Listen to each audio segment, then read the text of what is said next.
What is up, everyone? Welcome back. We are slightly less than a week away from the new league update, patch 3.26, Secrets of the Atlas, and hype is slowly building up.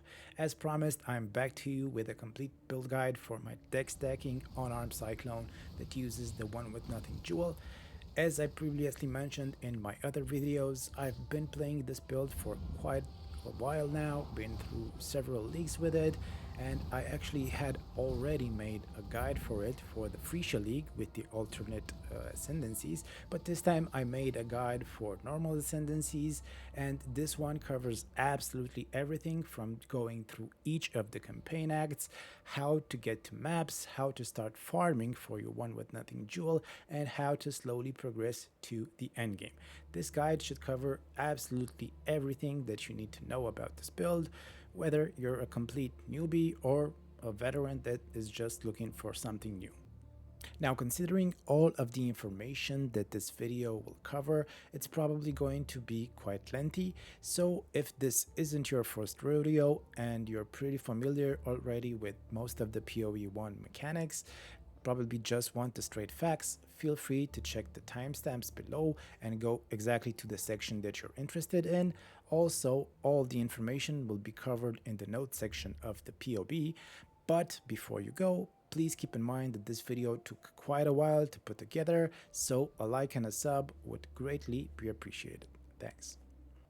So let's quickly go over the build mechanics just in case this is your first time seeing it. This build focuses around the one with nothing jewel and hollow palm technique. What this does is whenever you don't have a weapon equip or gloves, it gives you a lot of flat physical damage and a lot of attack speed, and also makes you count as dual wielding, which is important for dual wielding buffs.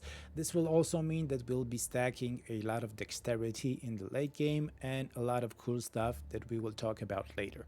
For now, please keep in mind that using the Dancing Dervish does not count as being armed, because when you start attacking a monster, you will actually become unarmed and gain rampage. Also, if you plan on playing this build, please disable the auto equip function. Otherwise, whenever you pick up gloves off the ground, they will auto equip and thus break the build. Alright, this brings us to a very important disclaimer. As I mentioned earlier, this build relies entirely on a specific unique cluster jewel, one with nothing. The build does not function without it. Now, there's no need to worry, I will guide you how to level up and progress before you get the jewel, but I really want to set the expectations early. In all the leagues that I've played so far, the demand for this jewel has consistently been a lot lower than the supply. In fact, I've almost always managed to buy one before actually finishing the campaign, usually for less than 40 chaos. The only exception was in Pox's private league, where I had to wait to buy one until the end of day 2. There's also an alternative way to get it. This jewel can drop from divination cards that you can find in maps like Chateau or Orchard. These maps are still part of the Atlas, so there's another potential route. That said, I can't really guarantee that it will be available on day 1 for this time, for this price I mean. On day 1 of the league, depending on the supply, the cost may spike, or it may take some time before you are able to buy one. Just something to keep in mind if you plan to follow. So I was planning initially to go with splitting steel for the campaign. Then the patch notes dropped and I noticed that returning projectiles will no longer be working with splitting steel, which made me consider going with bone shatter or some different kind of build through the campaign. I ended up doing another test run this weekend, whole campaign and early mapping, and turns out that splitting steel is still feeling amazing even without returning projectiles. To be honest, the single target does suck a little bit, but it's only noticeable for some act bosses like Kitava, and if you follow the guide and the tips I have in it, it's not that big of a deal. I do understand that mathematically returning projectiles did a lot more damage, but most of it was overkill. And also, speaking of the patch notes, Cyclone got some major buffs. It now deals around 13% more damage, a crap ton of more AoE, and now movement speed gets better with levels instead of quality, which is absolutely awesome. So now we're going to go over the leveling section. I'm going to guide you what you should be doing in each of the campaign acts, but strictly related to this build. I will also be linking some other resources like a regex generator and some videos from localhost, which share a lot of tips and tricks for you to go smoother through the campaign. After we are covering the leveling section, we'll be going over the mapping, initial mapping, transition, and all the endgame stuff. Yeah, let's get into it. So first of all, because we are using an attack-based build, that means that our damage won't be scaling as much with gem levels, but rather with weapon damage. That means that we must be constantly upgrading our weapon throughout the campaign to ensure a smooth run. In the notes section of the POB, you will find a list with the best axe that you can get for each level. I want you to constantly be checking this list and always make sure that you have the best axe that you can equip for your current level. This axe should always be enchanted with increased physical damage. Not enchanted, but crafted. You can achieve this through two methods. One is the vendor recipe, which uses a white weapon that you can get from a vendor or from the ground, a rustic sash of magic or rare quality, and a blacksmith's whetstone.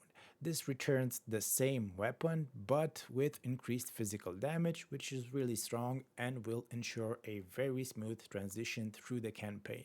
After Act 3 Sewers, you will unlock the crafting recipe that gives the same thing, but that will cost you a few alterations. I cannot stress this enough. Like I said, always make sure that you have the best axe for your current level. This is probably the most important thing you can do throughout the campaign. Alright, so when starting Act 1, first we kill the zombie using our sword that we get over there. Then we check the chest we find along the shorelines, get chance to bleed. We make our way to Hillock and we kill him, and then we enter Lionized Watch. We speak to the NPC and we get Splitting Steel as a quest reward. We sell all the junk that we got from Hillock, and then we can check the vendors. Now, before checking the vendors, I recommend that you actually check the notes section in the POB. I've listed here everything that you need to be searching for the vendors on every act, as well as the gems that you need to get from every act in the order that they will become accessible in. So, for example, in this act, I would need to check for a 3-link equipment, one that preferably has 2 green sockets and 1 red, or 2 red sockets and 1 green. I should also be checking for a corroded blade or a longsword that can be equipped at level 8. If I can find some movement speed boots, that would be awesome, and a Lapis amulet would enable the use of Frostblink. Now, back to the vendors, I will use the link I get from the regex side. You can find it in the description and see if he has any items for me. He does not. Now you can see he does have some 3 links, but because they are not the correct colors, the regex link will not display them. So I move on, I speak to Nessa and see if she has any Lapis amulet. She does not, so I will be moving on with the quests. Moving on, I will be getting Dash and Frostblink and Sniper's Mark available after the Roa quest. I will be getting Chance to Poison after I kill Hellrake in the Tidal Island, and Faster Attacks and Leap Slam will be available after Brutus in the prison. Those are all the gems that I will need and all the items that I will need to complete this act. You can probably complete it without it, but if you manage to get them, it will be a lot smoother. If you don't get the items that you need, make sure you periodically recheck with the vendors every time you're back in town. Use the regex and see if they have the items that you need. These will refresh every couple of levels. I forgot exactly how many, but you should be checking them periodically. For the second act, according to the POB, I should be checking the vendor for a wood splitter, a double axe, or some movement speed boots if I don't have any equipped yet. For the gems, I'll be taking Herald of Ash and Blood Rage after Chambers of Sin, and Cruelty and Vicious Projectiles after the Weaver quest, right? So I'll be checking the vendor, see if he has any access for me, and he does not. If he did, I will be trying to craft increased physical damage through the vendor recipe with a rustic sash and a blacksmith whetstone if I have some. If I don't, I'll just be adding a transmute orb on it and hope for some decent stats and move on with the quest. In Act 3, according to the POB, I should be checking for a double axe, and also I should be checking for a 4-link equipment because they start to spawn here. For the gems, I should be picking Purity of Elements, which will be available at the vendor after the Crematorium quest. I should also be doing the trial at the end of the Act 3. Okay, now let's go to the vendor, see if he has any items. We use our regex. Oh, and it seems that we have a 4-link available. We take it and use it. It's even the correct colors. Oh, we have 2 4-links available. That's not very often. Now, these should be very helpful for clearing up the act, and they should serve me all the way through campaign.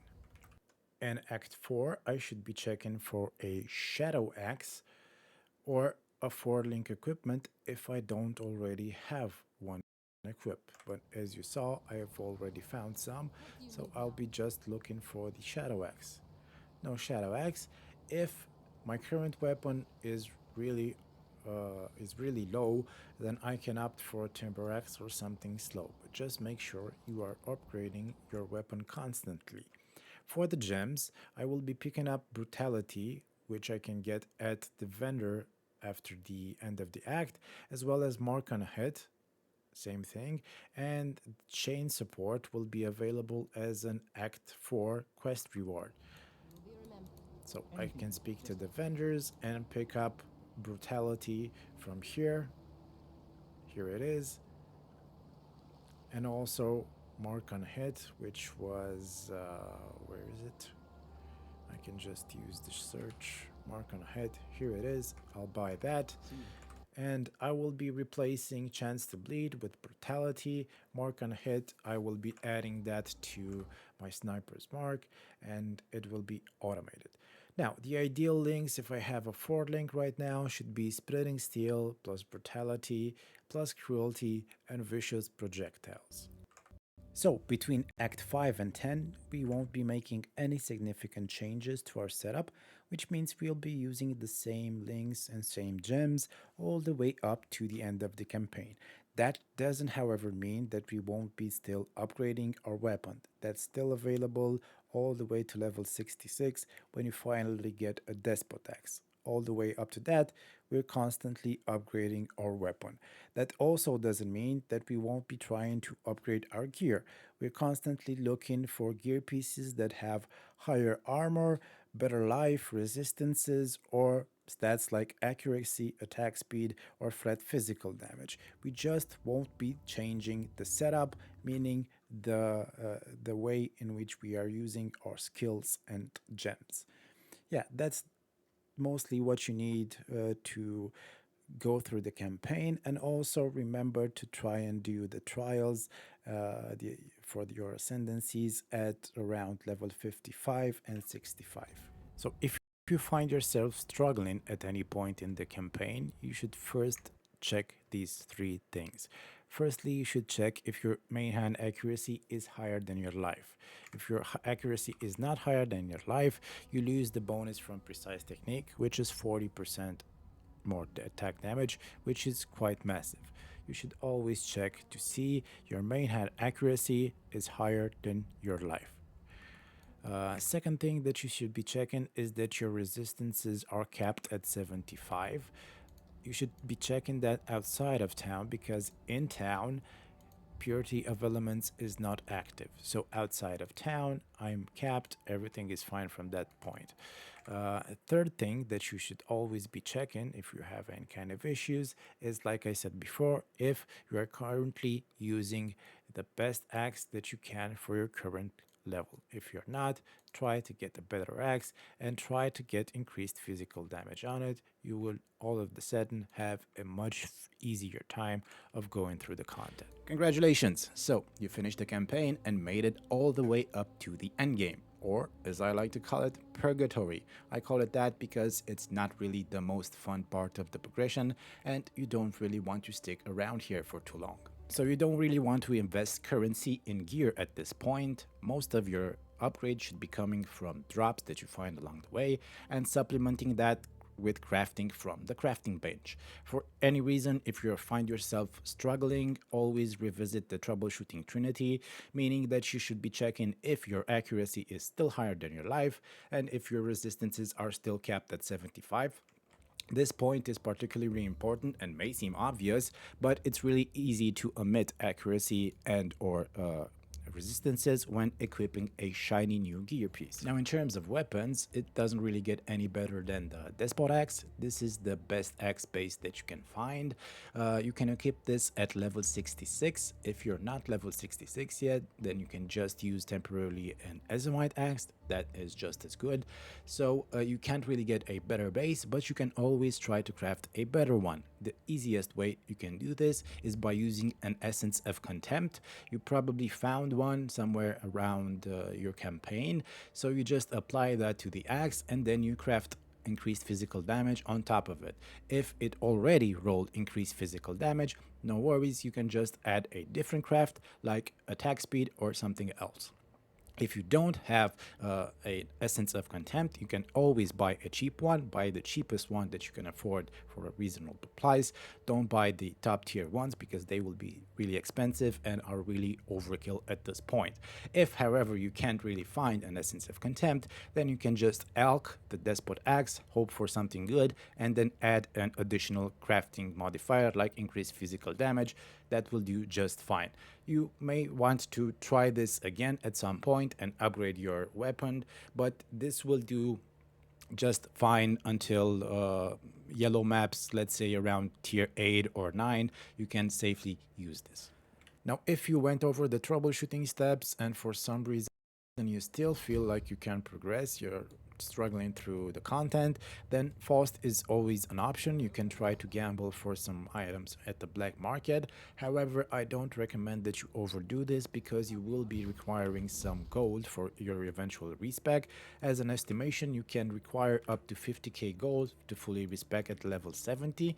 That may depend on how many refund points you have left. It may be cheaper, but as a safe bet, you should have at least 50k gold when you want to respec. So if for some reason you feel like you must invest some currency in order to progress, I recommend that you invest in gear pieces that you can also use later after swapping to the deck stepping build. Things like a better armor or better boots. Feel free to check the note section in the POB for recommended upgrades. But like I said, this build should easily take you to yellow tier maps, maybe tier 8 or 9, regardless of your gear upgrades. If you get lucky and get some better ones, it will be even stronger. But my recommendation would just be to bear through it and you will be at the deck stacking point in absolutely no time.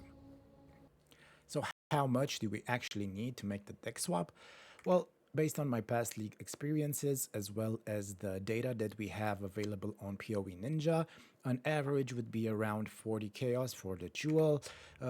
Just to make sure, I put in a 50 chaos average in the PoE note section. It's impossible to know for sure what this item is going to be worth on day one because these things tend to change from league to league. I will say, however, that I have bought the jewel in the past for as little as 50 chaos on day one, but a rough average around 40 chaos I think is pretty realistic. Also, there is absolutely no reason for you to buy the first listings. As a general rule, they tend to extraordinarily expensive. For example, you will sometimes see gold rims posted for one divines just because they're the first on the site, but there's absolutely no reason for you to buy them at that price.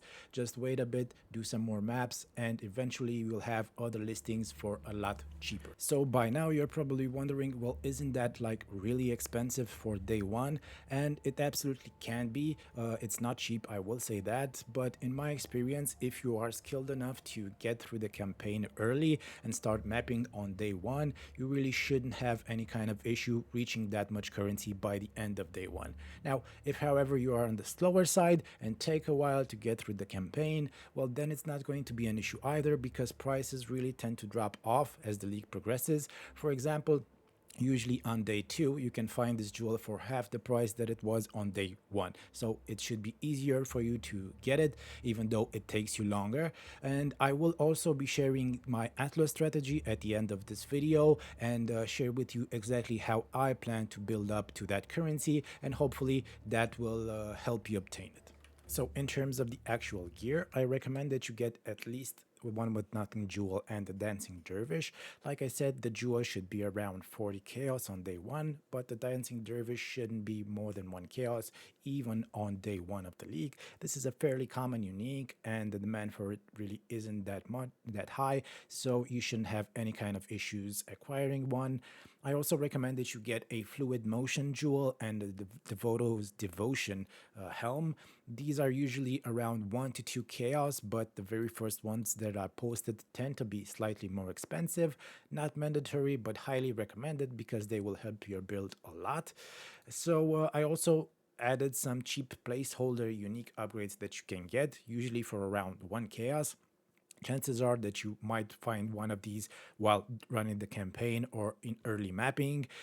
These are things that can easily be replaced by even slightly good rare gear, like a ring with some life resistances and dexterity can easily replace the unique rings. But most of the times, these are so cheap that they're actually easier to acquire than the rare gear, hence why I listed here. They are some decent options. So you've done the swap and asking, what do I do now? Well, now we can start farming tier 16 maps. Well, not really. I mean, the clear is definitely enough for you to do easy tier 16 maps, but your single target is still pretty atrocious, and killing the map bosses is going to take you an eternity. What I do recommend you do is follow your natural mapping progression, start investing points in your atlas, and as you start to get currency, consult the notes section in the POB where you have an item upgrade priority list. Start investing into better gear, get stronger, and progressively work your way up to tier 16 maps. Alright, so after swapping to the deck stacking version, your skill tree is probably going to look something like this. At this point, I would probably start pathing up to Magebane, then take Entrench and Lucky Spell Suppression, and this is going to place us at around 84% spell suppression chance just from these points, which is really good. Next, I would look to get a different source for Endurance Charge generation. In this case, I recommend getting a medium cluster jewel with Enduring Focus. These tend to be really cheap because there's not a high demand for it.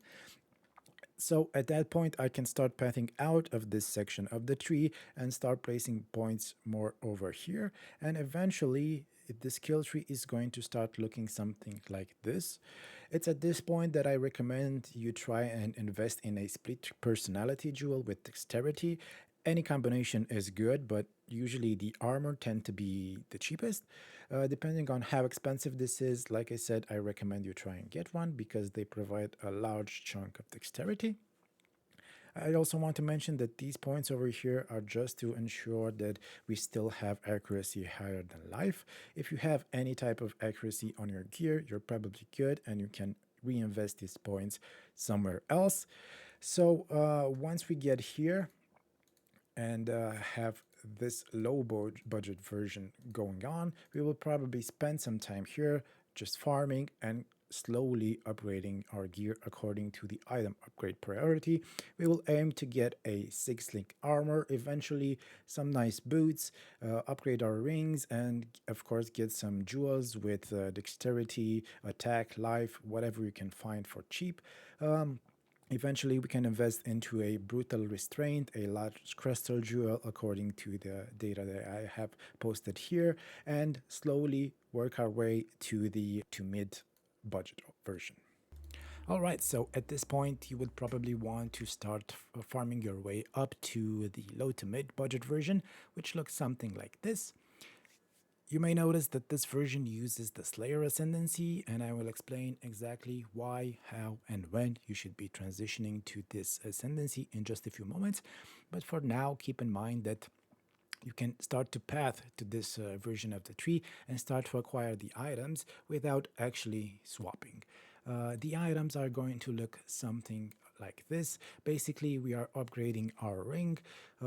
Something like an amethyst ring would be great for some extra chaos resistance, which is greatly needed in higher tier maps.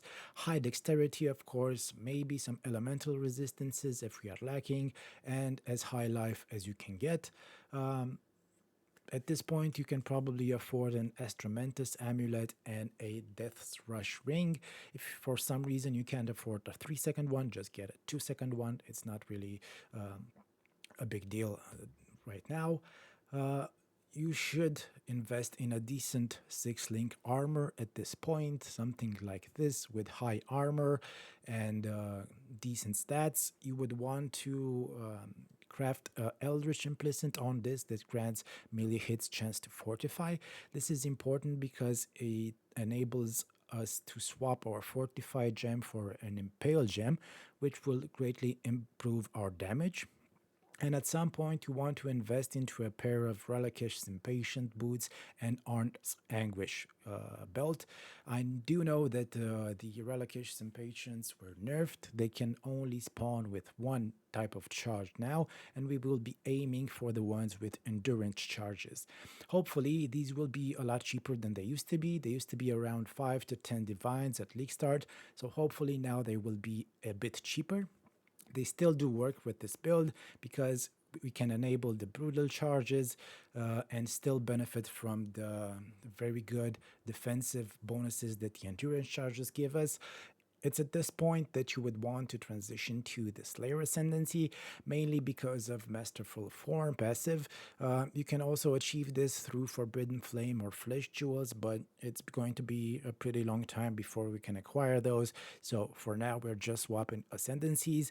What this passive does is it gives you maximum endurance charges equal to your maximum frenzy charges, which works absolutely well with this setup. It's pretty amazing. I just want to add that I actually made this character in Tuna's private league, and I managed to clear simulacrums all the way up to tier 15 with this setup, granted with occasional deaths, but it's really strong and you can pretty much do just about anything you want with it, mapping, simulacrum, or whatever else you want. All right, so this is where the upgrades start to get a bit pricey. The mid to high budget version is still using the Slayer Ascendancy, of course, and the changes in this version are first of all, we add a Light of Meaning jewel with increased physical damage. Now, these tends to be around 5 divines on league start, maybe more, maybe less, but it's totally worth it because it gives a lot of increased physical damage, especially the way we set it up into the tree. It's a great addition to the build. Works really well with Unnatural Instinct. Besides that, the main investment in this version is the armor. This is a complete beast of a armor. I think it cost me around 10 to 15 divines when I made it, but I was somewhat lucky with the fracture. I think I got it on the second try. I made this in Pox's private league.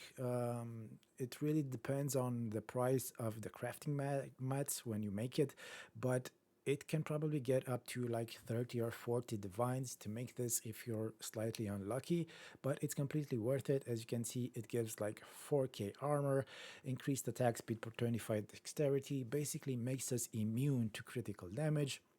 And on top of that, we also get additional physical damage reduction. Like I said, it's really cool armor, and I highly recommend you invest in it when you get the necessary currency. Besides this, I would probably recommend investing into a different amulet, the one I actually have in the notes. Eyes of the Great Wolf. This can roll with increased attributes and increased physical global damage. This is really strong. It's almost as strong as a Simplex amulet, but usually like 1/10 of a price. And the reason why it's so cheap is because this particular combo with attributes and physical damage is not really popular. So if you can find one, I highly recommend you get it because it can boost your damage by like 30% or even more. Yeah, that's about it for this version.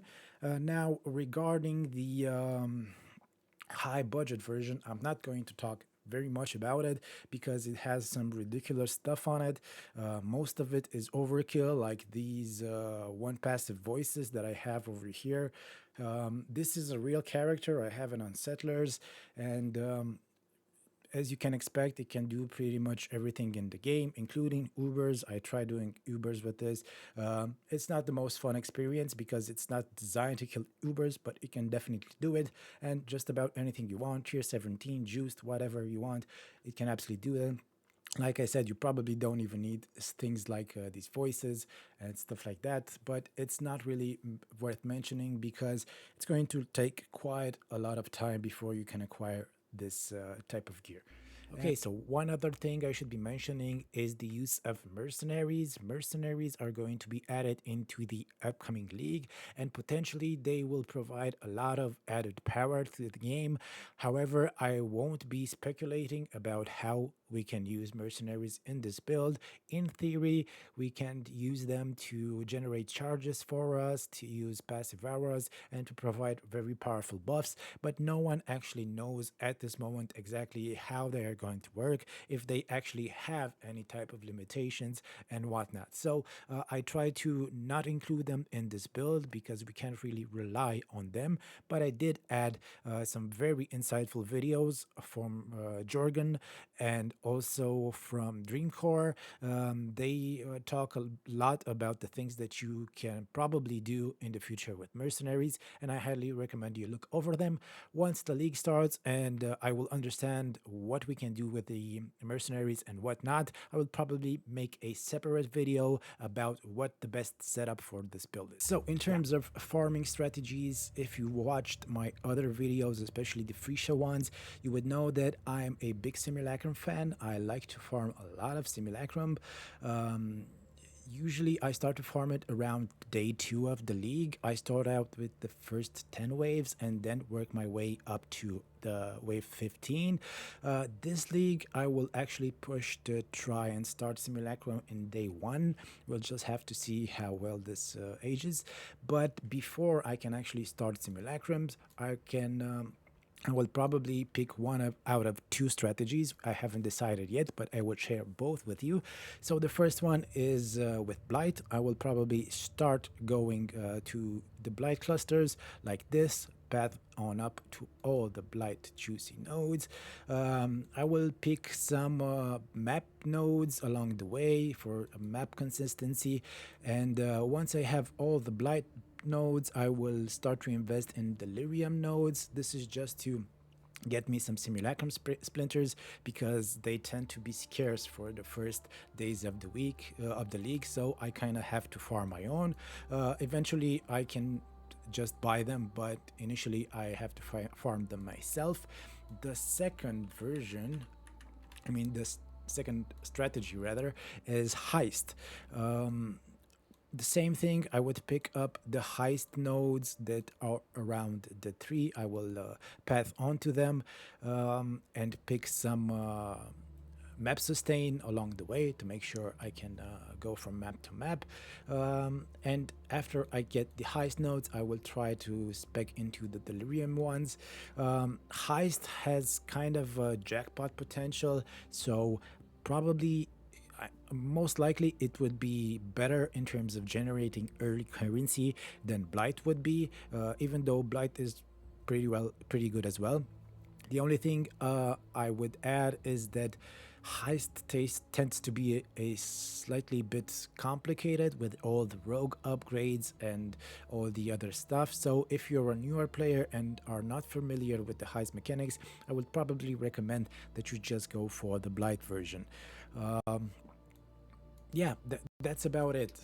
I will make two separate trees and I will link them into the description. You can decide if you want to go with these or choose your own separate path. This build can pretty much do any kind of strategy, so you don't have to go with either of these if you don't want to. The only thing I do recommend that you don't do is to split your points randomly. Just commit to a strategy and make sure you invest in it. All right, so that seems to be about it. I think I covered just about everything. In case I missed something, it will definitely be added in the POB. That will always be up to date even as the league progresses, so make sure you always check that. I will also be adding daily build progression videos as well as some specific item crafting guides for this build, so make sure you stay tuned for that. Post any questions you have in the comments below, and I will do my best to answer them. Let me know what you think about the build, and as always, if you found this video useful, I would greatly appreciate a like and sub. That being said, thanks for watching and have fun in the new league.